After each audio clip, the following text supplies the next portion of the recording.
Glad you could join us in our first story. Residents of Manhia and its surrounding communities near Ablekuma have been left stranded today following what commercial drivers call a silent protest. Their action is to protest the deplorable state of the major road linking the area to the main Ablekuma stretch. The 3-kilometer stretch has developed deep potholes, gullies and ponds. Despite numerous demonstrations, nothing has been done to fix the road. Latif Idris joins us live with some updates on the situation. Latif, what can you report?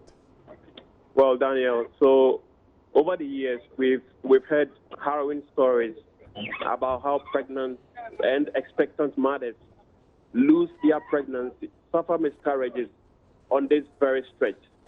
The residents we know have mounted demonstrations over the years trying to drum home that very concern, so at least government will come and then fix the road permanently. So far, that seems and looks like a mirage for the people here. That has not happened, and just the recent rains, we must say, have taken the road to yet another level. The road was already in a very bad state. Now the recent rains has even made it worse. The reason why we've had most of the commercial drivers pulling out their services. They say they cannot tolerate it any longer because the nature of the road is taking a toll on their businesses. They spend much of the sales they make on repairs. And so it doesn't make economic sense to put your vehicles on this very stretch.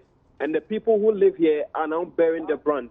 I stood by the roadside close to 2 hours just trying to get the vehicle to the office. Now, Daniel, if you are listening to me carefully, you would find that I'm having trembling voice because we are in one of the commercial drivers and it is very, very bumpy to say the least. And that is the reason why the drivers have decided not to put their vehicles on this very road. I am in the commercial vehicle with some residents who also got stranded until now.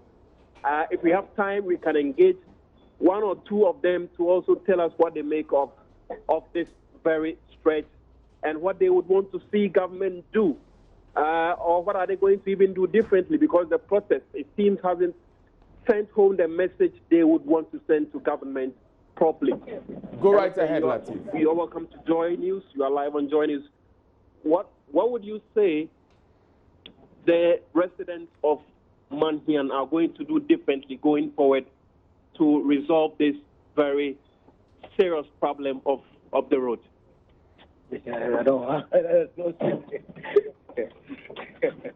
All right, so Daniel, most of them are not really ready to speak to us, but the situation is what it is. Latif, you referred to previous protests. Latif, you referred to previous protests. What has come out of any of these actions that residents have put forward? And what nature have they taken? Daniel, can you come again? I'm asking that you referred to previous protests, and I wanted to know what kind of protests you had, and did anything come out of it? Yeah, so in the past, what they do is they block the road and then burn ties, and then one time they tried to make it to the assembly, the municipal assembly at Amasaman. That didn't materialize because the police came in to arrest some of the youth who were engaged in the protest. This time around, the assembly member of this area is trying to organize, so they present a petition of a sort to the MCE of this area to see if that will yield the result that they wanted. Now, what happens after the protest has been that they will bring this earth-moving machine to come and smoothen the road. Now, that exercise, we understand, according to some engineers, has also resulted in the deterioration of the road, because once the leveling is done, the topsoil becomes porous.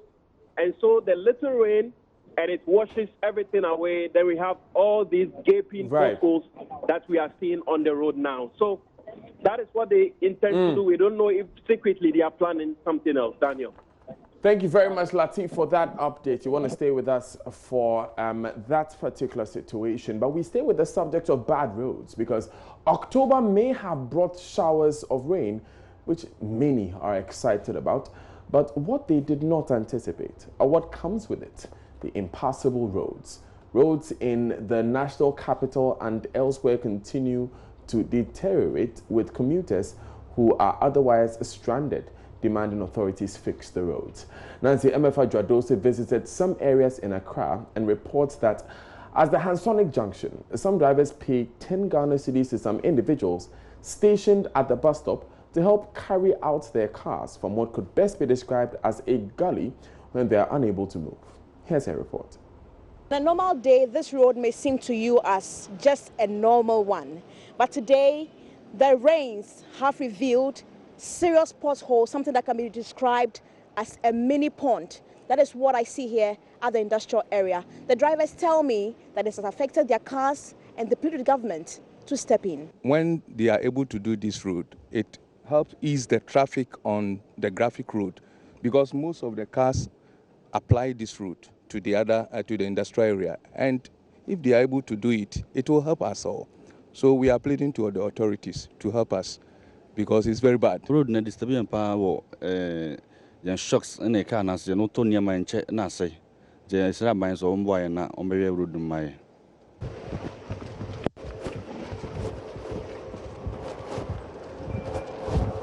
Took us about close to 5 minutes to actually drive on this very terrible road. What you see are mini dugouts that have been created here at Bubuashi. Just about 5 meters separating each dugout from each other. Now, residents in this area say they have complained several times to the MP for this area, but nothing has been done. Like if the rain fall, the potholes is full of water and it splashes to my shop. So if the rain fall like this, I have to take a broom and sweep all the water out from the potholes. The MP here is not helping us at all. We are facing so many challenges in our area.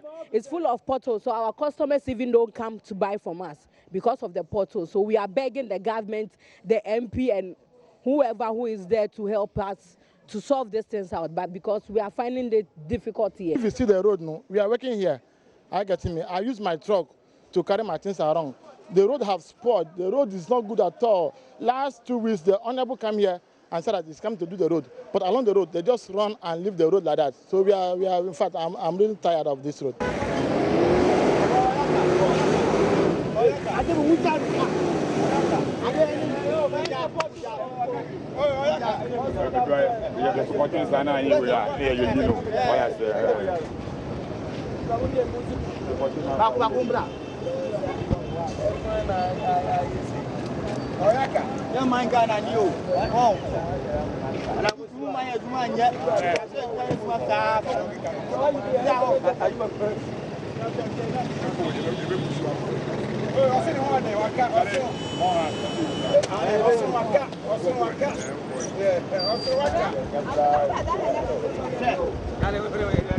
So what you see is a vehicle with its occupants getting down because the car cannot move here at the Hansonic bus stop.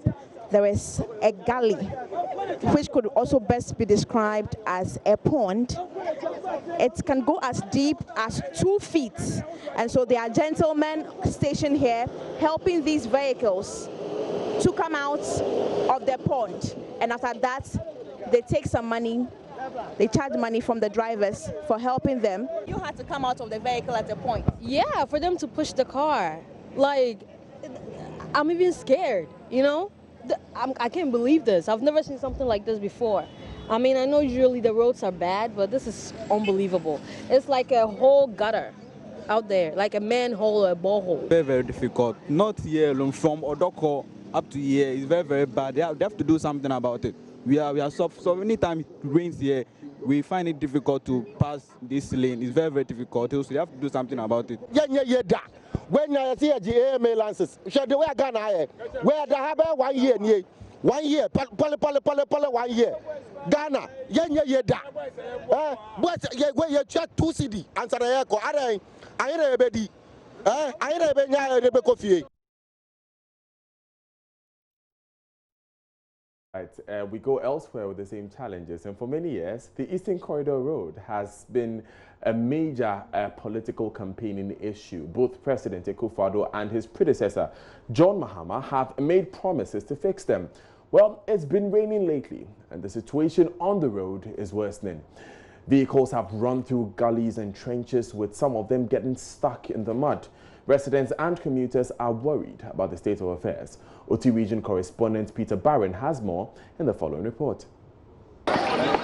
Low level of development in the then Volta region, with specific regard to roads, was a major election campaign message in the 2016 general elections, used by the ruling NPP to cut love ties between the NDC, then ruling government, and the residents of the region. However, the famous, or rather infamous, Eastern Corridor roads and others are yet to see any improvement over the 3.5 or so years under the NPP-led government. In fact, roads in the region have deteriorated.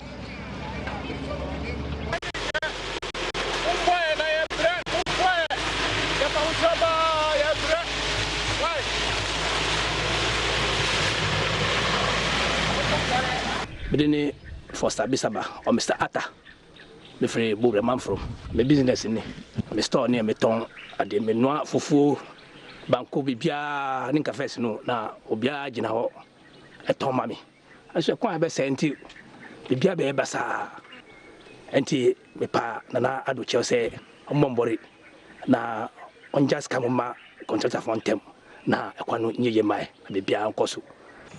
These people here attempt to fix this section of the road and take the advantage to make some money.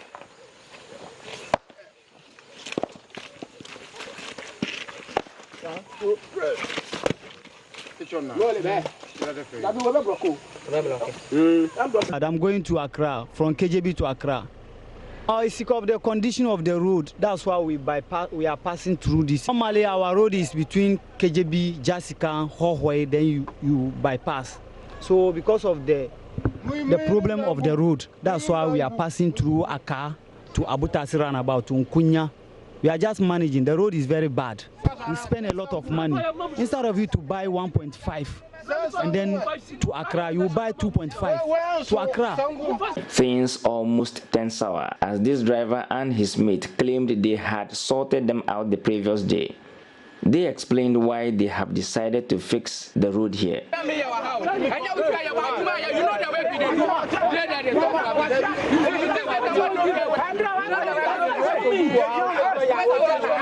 One can make a tall list of deplorable roads in the OT region.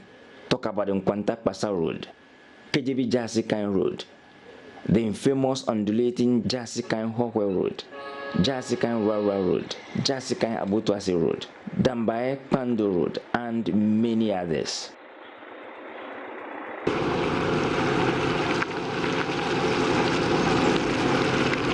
Here, longer vehicles bear the brunt. The smaller ones are not spared either.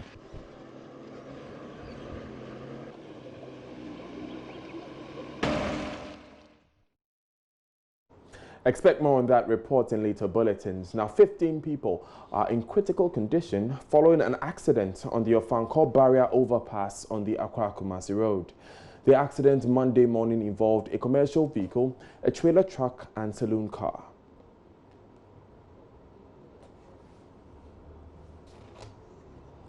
Meanwhile, the Bureau of Public Safety has noted the leading cause of casualties within the last quarter, that is between July and September, is transportation-related events.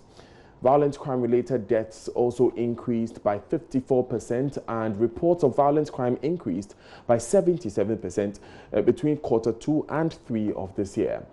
These were contained in a statement released Monday morning.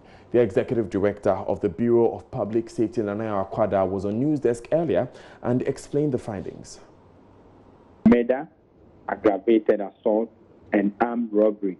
These are the top 3. They topped in the second quarter, and they are topping in the third quarter with an increase, about 36% increase in cases of murder. However, aggravated assault and armed robbery reduced by over 20%, and so that's how the third quarter looks like. When we talk about violent crime, Murder cases continue to grow. Armed robbery has reduced, and aggravated assault has reduced. Okay. The factors that we believe are playing into this are, we suspect that you observe that in the last few weeks, since the new IGP was appointed, of course, was given the position to act. He has done a lot of swoops, he has done a lot of operations, and we believe that that might account for the reduction in armed robbery. We also observe the growth in the murder cases because over time, the Ghana Police Service has done a very poor job when it comes to closing murder cases. And so people with intent to murder are more confident that if I am moving into someone's place and I plan this very well, I can still execute murder and get away with it. And so people who have intent to murder are getting away with such crimes a lot more than armed robbers will. Observe that quarter on quarter, transportation-related events were claiming so many lives and injuring so many people. This year, the Bureau of Public Safety, in collaboration with the Ministry of Employment and Labor Relations, are organizing the 5th Biennial National Safety Conference, and the theme is on transportation safety and security. We are seeking to bring together all the stakeholders, including the critical mass, which we refer to as occupational safety and health practitioners at the enterprise level, to come together on the 31st at Coconut Grove, where we go into the belly of some of these statistics and then look at existing programs and activities that are already running with the aim of, bringing these statistics down, point out the deficiencies, and be able to fine-tune these programs if possible.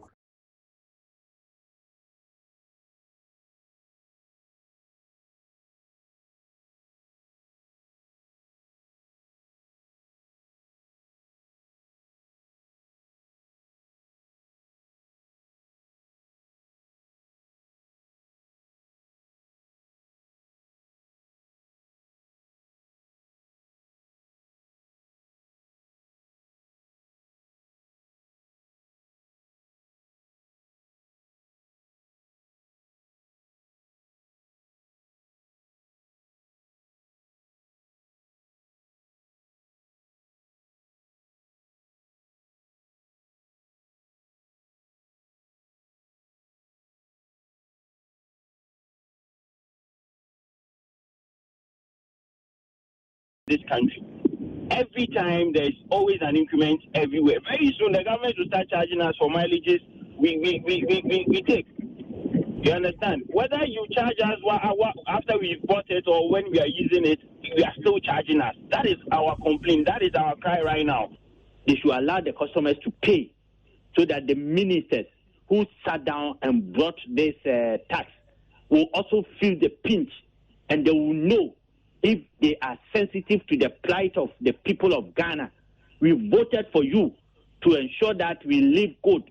But if you keep on introducing unnecessary taxes that will bring hardship to the citizenry, then you must also feel part of the pinch. The telcos are making a lot of money. And I see no reason why, when I buy my 10cedi credit, they will deduct me before I make my call. It's no good.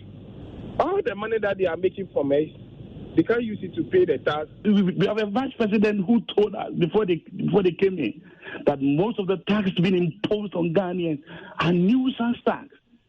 Look, already these telecoms, when you buy credit and you didn't even use it, before you realize, they've taken off. When you buy data, bundles, you don't use it. They said you've taken off. They are worsening the plight of ordinary Ghanaians.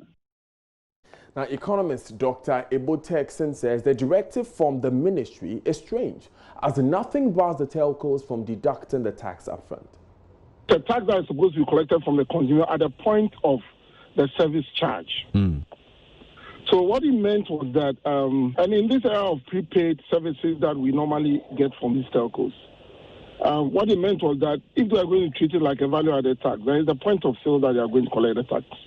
So I found it very strange listening to the Deputy Minister of Communications elaborating on the directive for the Minister of Communication.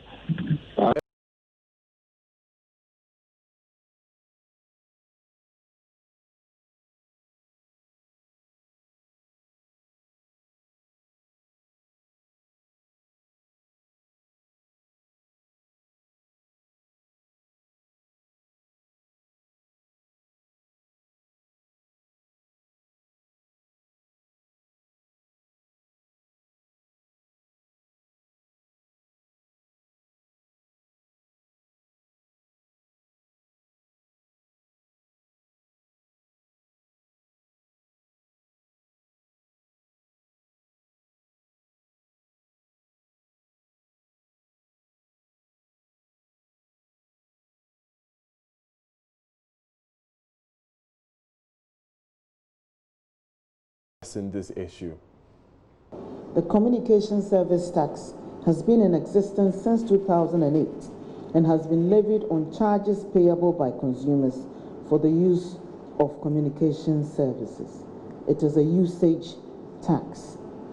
It must be said that from 2008 to 30th September 2019, mobile network operators had been absorbing the 6% CST.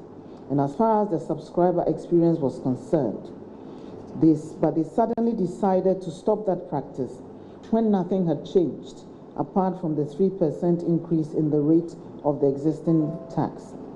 Get Fund, NHIL, and VAT levies are all deducted based on usage and not on an upfront deduction upon recharge. The ministry met network operators and the regulator on 7th and 8th October 2019, just a week after this tax came into effect, on this unusual practice, which flew in the face of industry experience. And we were informed by the network operators that they took advantage of the 3% increase to pass on the entire tax to subscribers. This has effectively increased their profit margins at the expense of subscribers, when there has been no other change in their operational environment. Whatever they may have lost in absorbing the 6% CST, they more than made up for it by refusing to roll over credit that had been paid for by consumers but remained unused on the expiration of the bundle period. They are now effectively robbing consumers by passing on the full tax while retaining the unused data and voice bundles. Upon receipt of numerous complaints from consumers, the ministry has given policy directives for all mobile network operators, broadband wireless providers, and internet service providers to the regulator NCA to ensure the immediate implementation of the following. Treated the same way VAT, Get Fund, National Health Insurance Levy, and all other taxes imposed on entities doing business in Ghana are treated. The extraordinary upfront deduction of CST and notification of same to subscribers must stop with immediate effect. Away from that story, President Akufo-Addo had reassured the chief and people of Akwatia of his commitment to revive the Ghana Consolidated Diamond Limited and create employment in the area. He said the defunct GCD, which was sold to a subsidiary of Jospon Group of Companies under the previous administration, has been taken over by government in the interest of the people. Maxwell Kudeko has more. Speaking at a Durbar of chiefs and people of Akwatia in the GCD compound as part of his 3-day tour to the eastern region, Akufo-Addo said the state agencies responsible for GCD are working to make GCD work again. He hinted that an interim management committee had been commissioned to see to the day-to-day management of GCD until such a time that a substantive management team takes over the operation. He performed the ceremony to reconnect residents of GCD to the national grid after 2 years of power cuts due to occupants and companies' inability to pay bills. some list no so mine ho a na ma se dey say me hwehwe mu na me hwe kwan a metumi aye apeja my na me Minister for Lands and Natural Resources, Minister for Trade and Industry, and Kaho Siga. And now the Babe Boom, Yasha Kwaya, the Bitchmi Afa, Emma Wonday, Asheda Abba, Aquatia, Abba Mainza, Majuma Susu, and to me a few. Baba show. It's a bye head. Protect properties of the defunct Ghana Consolidated Diamond Limited. He said some people have initiated moves to sell up properties of the company in UK and in Accra. GCD, Omuda Sumo, and then in say Omada Kanium. Ningina or Mampany, Ninia Mapa or Diego Aponso, because I say, as I say, Obia Energy Ewo Mayemo. Nanka GCD adwuma kasia hwe niema ewo ha infrastructure ewo ha na enewo namu a na ayese sabi nipa kura ni ya medana sipa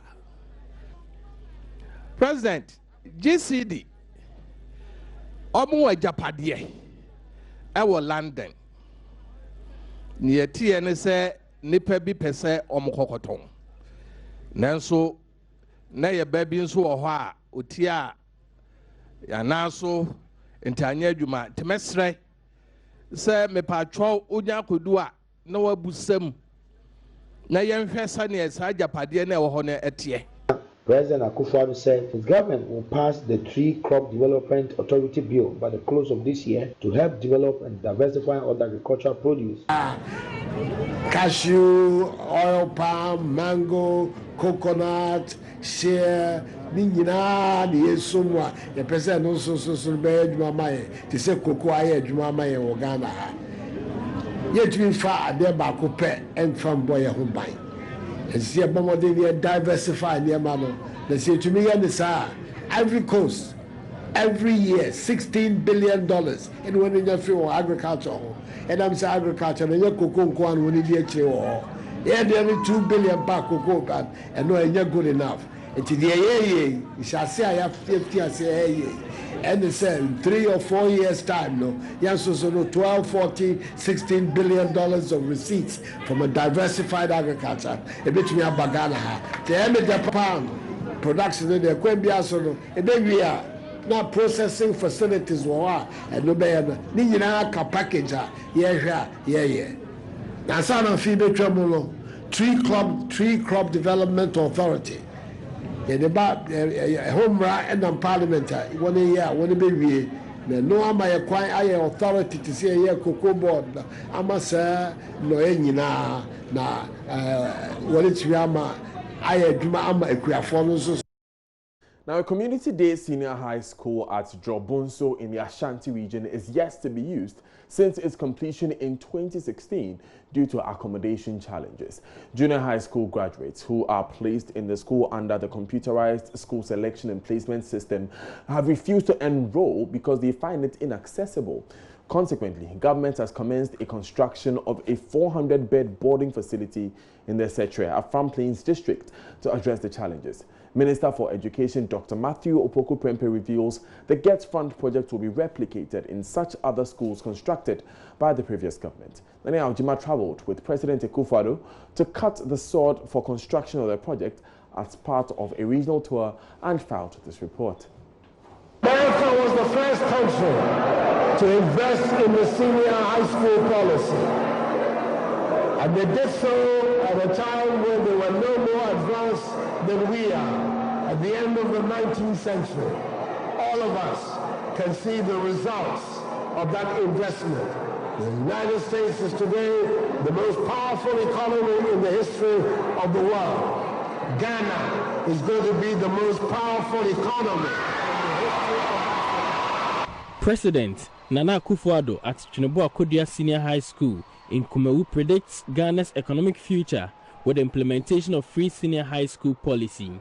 The 21st century is going to be about the nations that prepare themselves for knowledge.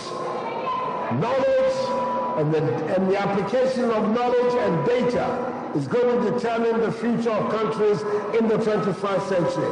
Prepare yourself for it. To improve access to second cycle education, former President Mahama's government commenced construction of community day schools across the country. Out of proposed 200 schools, the administration completed only 46, including one at Drobonso, completed in 2016 but remains unused. The school is sited 7 kilometers from the district capital, surrounded by many settler communities. The road leading to the school is riddled with potholes, worsened on the day of the president's visit by a heavy downpour. Not even motorbike riders find it smooth navigating the difficult terrain. It took us over 20 minutes to make the journey to the school in a hard-body pickup vehicle. It is the reason students placed as day students have rejected the school, pushing for the education service to repost them elsewhere.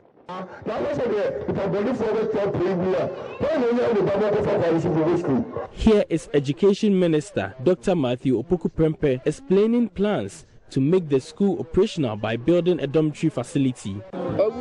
We would have to do almost all the community day schools, especially those that are not in the city centers. And we have already started, like you said, because the kids, if you look at the one near Drobonso, it's 5 kilometers away from there. No passable road. How do the kids go? And considering the security situation in the area. So the government has taken a decision that all such schools gradually ask us to come available. Still live on JoyNews today with me, Daniel Daze. Coming up in business, a significant increase in passenger numbers at the Kotoka International Airport. We find out how the opening of Terminal 3 has contributed to the surge. Daryl joins us with those details. Don't go anywhere.